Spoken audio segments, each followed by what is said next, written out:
Hello everyone, Daniel Kerr here. So welcome to part 3 of the Melodic Techno tutorial for Korg ESX, and this time I'm kind of going to do something a little bit different. I really appreciate everyone who's bought the pack, link in the description, because I keep working on new patterns and new techniques to make these tutorials and such. All of you who purchase will be getting an updated link to download the new stuff. Anyway, let's get started.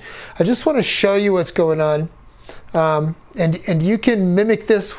You can use these techniques even if you don't have the pack. But this is an interesting thing. Okay, so the first thing I'm going to do is I'm going to go to the global, hit Shift and pad 16, and I'm going to save this pattern, which is tech1, this project file, and then I'm going to load up the ARP and single cycle waveform pattern file, which has all the arpeggios that I made, right? So I'm going to go to load, Shift and 16, load all, yes, and I'm going to scroll to the pack, which is called ARPS Waves, okay? And I'm going to load the whole thing, basically. Now, as I mentioned before, I have in all 12 minor keys: C, C sharp minor, D minor, D sharp minor, E, F sharp, G sharp, A, B flat, and B. I have 8 arpeggio patterns, and I'm auditioning some of these now, right? I just loaded up the whole pack. And kind of what I decided to do is I'm listening to a few of these, and I'm going to find a section. This is F minor. This is what we were writing in before. I just want to find some of these that I think sound good, sound kind of compelling, okay?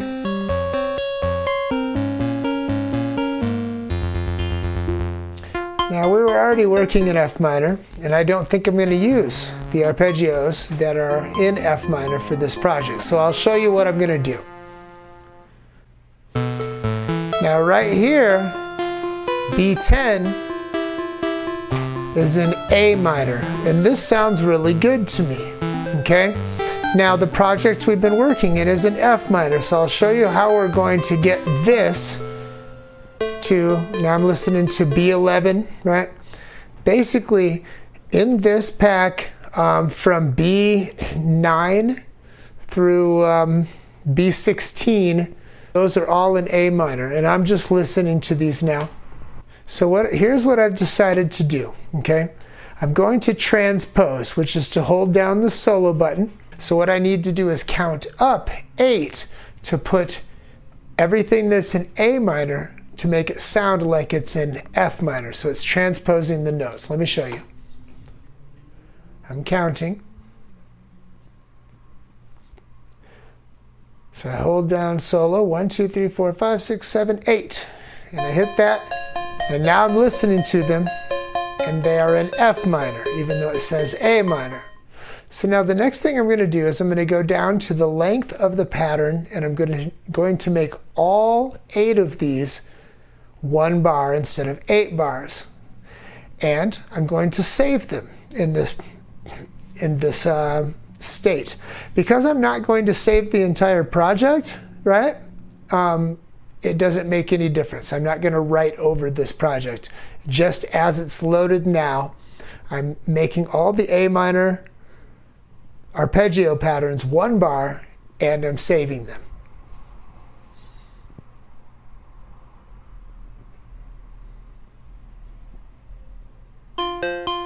Listening a little.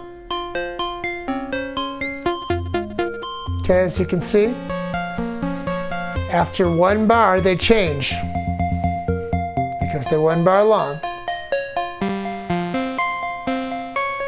And what I notice here is that I forgot to do 10 and 9, so I'm going to make those 1 bar as well and save them.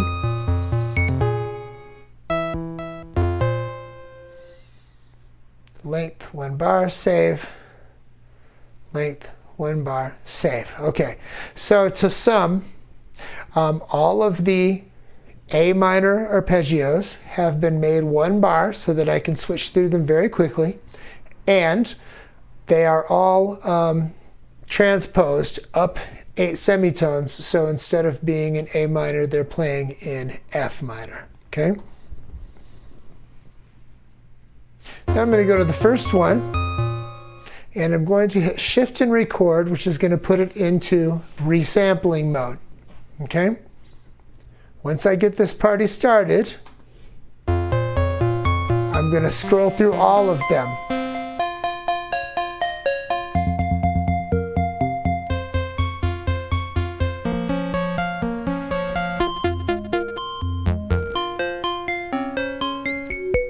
Okay, and I did record just a tiny couple of notes from B17 as well, so that I'll know how to trim it properly. In the end, it turns out it doesn't even matter, and I'll show you why. But okay, so now I have a sample, and when I go to sample, there it is, new sample. This is what it sounds like.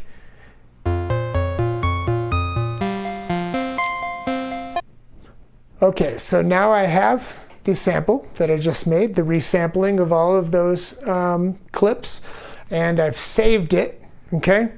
Next thing I'm going to do is go to Global, Shift and Pad 16, and I'm going to save, but I'm not going to save all, I'm going to save sample. And it's asking me, is this the sample I want to save? And the answer is yes, and now it's going to ask me to name the file, and I'm going to name it YZZY.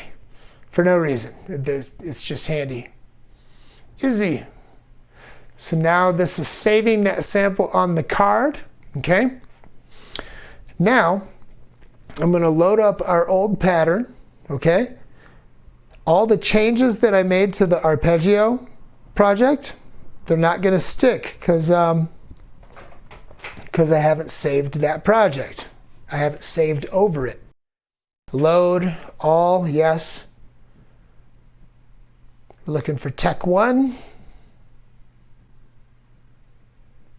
Tech 1. Sure. Yes. And now it's loading. This is all the stuff we were already working on. Now here's the interesting thing is that I am loading a new project, but as you can see, the transposition, it's still transposed up 8. It was still transposed up 8 semitones, which is very, very interesting because I didn't know that a transposed position, or a transposed state would stick or stay engaged if I loaded up a new project file, but apparently it does. So here's the material we've already been working on.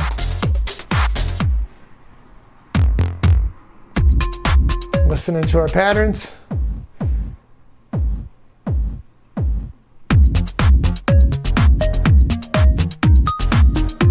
This is the last real pattern we were working on. If you remember, we had some arpeggios in A15, but A12, here's where we're at. We're going to go to Global, Load, not all, Load Wave. There's our file. Yes. Load to 22. It's the first blank spot. Sure. Now let's go to Sample. Normalize it. Write it. Now, here's the interesting thing. I'm going to try to put it into a slice part. But for that, I need to go to the sample and slice it. Now, I forgot to trim it. All right? I forgot to trim it properly. So it comes up as 65 out of 16, which is interesting because it's the last few notes at the end of the resampling that I got. I got it specifically so I could trim it properly, but I forget to do it. It turns out that it's not so big of a deal. It actually turns out that it gives it some weird variation that's kind of nice. So let's check it out. So I'm going to slice this to 65/16. No, I'm going to scroll it up to 128. And hit slice, and now I'm waiting.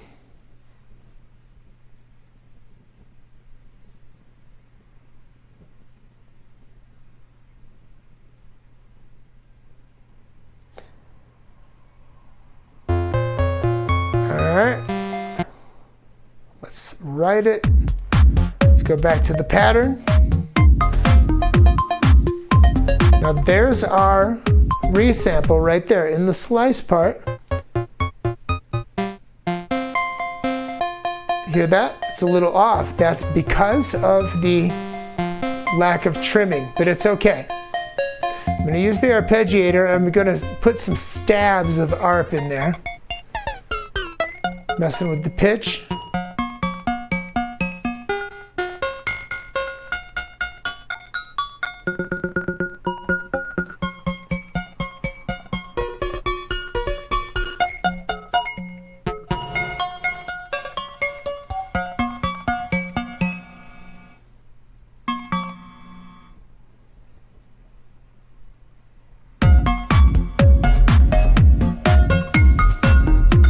Just sporadically putting some of the slice parts in there using the arpeggiator. Sounds really good now.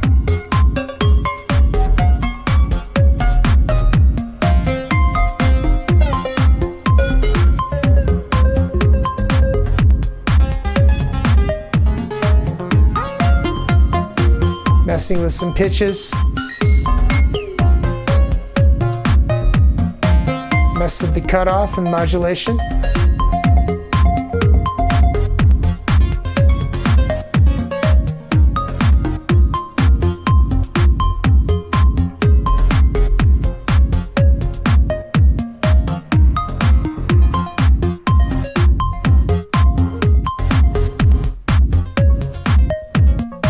Record some motion sequence with the reverb, with the crappy reverb.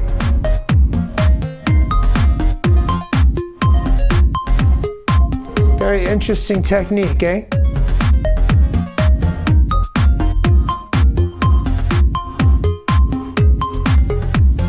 Write it to the next slot.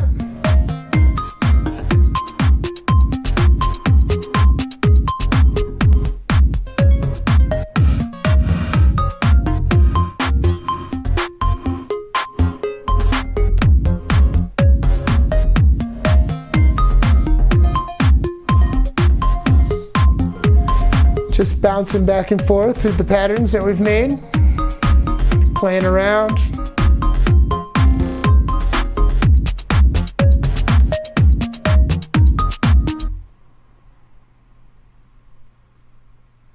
Very, very beautiful. So yeah, good technique. I think the next thing I'm going to do in this same track is work on some vocals. Probably going to find some interesting vocal track or something like that. Some classic rock song or something. I'll use AI to strip the vocals out and I'll throw them into the ESX and I'll add them to the track. And when I do that, I'll do another video and I'll send out the updated project files and more samples probably to the people who have purchased the pack. Link in the description. Love you guys. Let me know if you'd like to see anything special with the ESX or with the ES2 or the Akai Force. Be blessed.